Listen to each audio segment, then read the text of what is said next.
주님께서 여러분과 함께 또한 사제의 영과 함께 마테오가 전한 거룩한 복음입니다. 주님 영광 받으소서.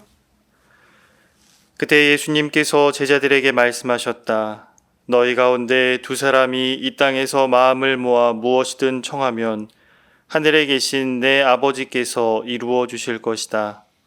두 사람이나 세 사람이라도 내 이름으로 모인 곳에는 나도 함께 있기 때문이다. 그때 베드로가 예수님께 다가와 주님, 제 형제가 저에게 죄를 지으면 몇 번이나 용서해 주어야 합니까? 7번까지 해야 합니까? 하고 물었다. 예수님께서 그들에게 대답하셨다. 내가 너희에게 말한다. 7번이 아니라 77번까지라도 용서해야 한다. 주님의 말씀입니다. 그리스도님 찬미합니다.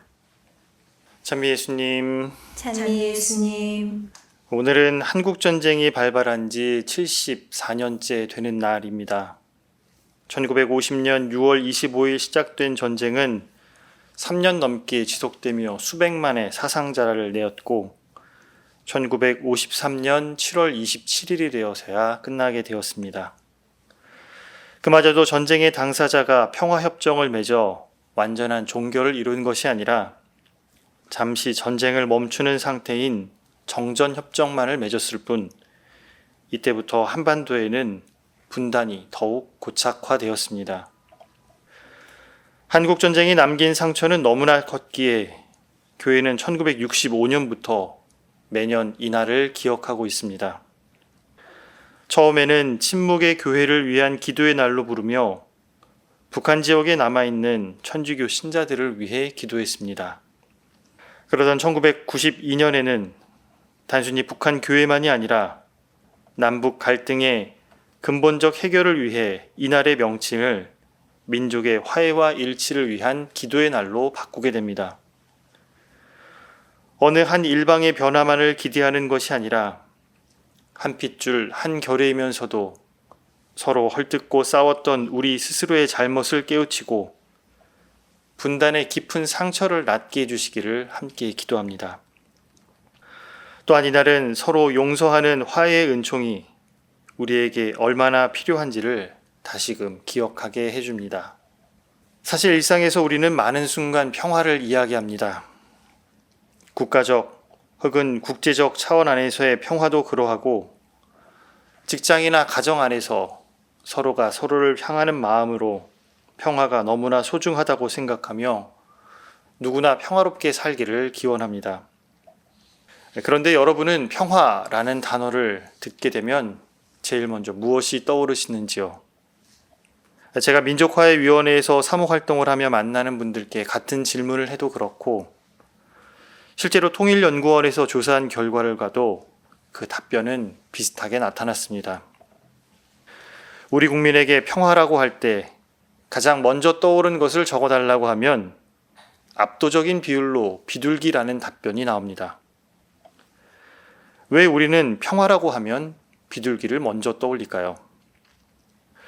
이 분야를 연구한 한 연구자는 같은 질문을 다른 나라에서 진행한 결과와 비교해 주는데 특히 인권과 복지가 발달한 서구 유럽의 국가들은 우리와는 전혀 다른 답을 제안합니다. 평화하면 떠오르는 것을 묻는 질문에 다른 나라 사람들은 인권, 자유, 복지, 평등, 관용 등 아주 구체적인 가치들을 떠올렸다고 합니다. 그리고 이를 연구한 연구자는 다음과 같이 분석합니다. 우리는 평화를 구체적으로 생각하지 못하고 그저 추상적인 상징물로만 생각하는데 반면 선진국에서는 평화를 아주 구체적으로 생각하고 있다고 말입니다. 그만큼 우리 사회는 일상에서의 갈등이 너무나 강하게 작동하기에 평화라는 것을 고귀한 가치로만 생각해 왔는지 모릅니다. 반면 평화가 무엇인지는 구체적으로 생각해 볼 기회조차 갖지 못했습니다. 정말 평화를 이루기 위해서는 이제부터라도 그 평화가 무엇인지 구체적으로 생각해보고 또 구체적으로 표현해보는 것이 중요합니다. 사실 우리는 서울역 광장의 비둘기를 보며 평화를 생각하지 않습니다. 버스 정류장에 있는 비둘기를 보며 저기 평화가 있네 라고 생각하는 사람도 아무도 없습니다. 그럼에도 불구하고 우리는 평화라는 말을 들으면 그저 자동적으로 비둘기를 떠올리기만 할 뿐, 어디에서 평화를 시작해야 하고 또 어떻게 평화를 진행하며 그 과정을 이루어야 하는지는, 그리고 우리가 어떠한 노력을 기울여야 하는지는 구체적으로 받아들이기보다 생각 저 너머의 일로 미뤄두기만 합니다. 그만큼 한반도에는 분쟁과 갈등, 그로 인한 적개심과 의심 등 전쟁이 만든 분단 문화에 우리는 너무나 익숙해져 왔습니다. 친애하는 형제 자매 여러분, 갈등의 상황에서 서로 생각하는 평화는 다르게 나타날 수 있습니다. 시부모님이 생각하는 평화와 아들 며느리가 생각하는 평화의 방법은 전혀 다를 수 있습니다. 노동자가 생각하는 평화와 경영자가 그리고 있는 평화의 그림 역시 다를 수 있습니다. 남한 사람들이 생각하는 평화와 북조선 사람들이 생각하는 평화도 다를 수 있습니다. 그렇기 때문에 우리는 만남과 대화를 통해 신뢰를 이루어야 하고 그 신뢰를 바탕으로 화해와 평화를 만들어야 합니다. 상대 입장에서 당신은 어떠한 과정으로 평화를 생각합니까? 라고 물어보아야 하고, 당신은 평화를 위해 구체적으로 무엇을 하려 합니까? 라고 물어보아야 합니다. 이렇게 서로의 의견과 생각을 교환하고 나눌 때 그때 평화의 공통 가치를 발견할 수 있는 것입니다. 만남이 없으면 오해만 커지고 오해는 불신을 낳습니다.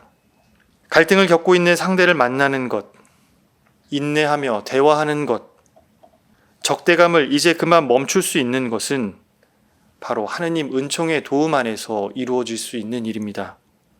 오늘 이 미사를 봉헌하며 한쪽의 힘으로 다른 쪽을 눌러 공포의 균형을 이루는 방식이 아니라 우리의 무관심을 걷어내고 서로 존중하고 구체적으로 대화하고 상상하며 한반도의 참된 평화를 이룰 수 있도록 우리에게 필요한 은총을 하느님께 청할 수 있으면 좋겠습니다. 아울러 지금 이 순간에도 미움과 증오에 사로잡힌 우리의 마음을 성령께서 부드러운 마음으로 바꾸어 주시길 함께 기도할 수 있으면 좋겠습니다. 잠시 묵상하시겠습니다.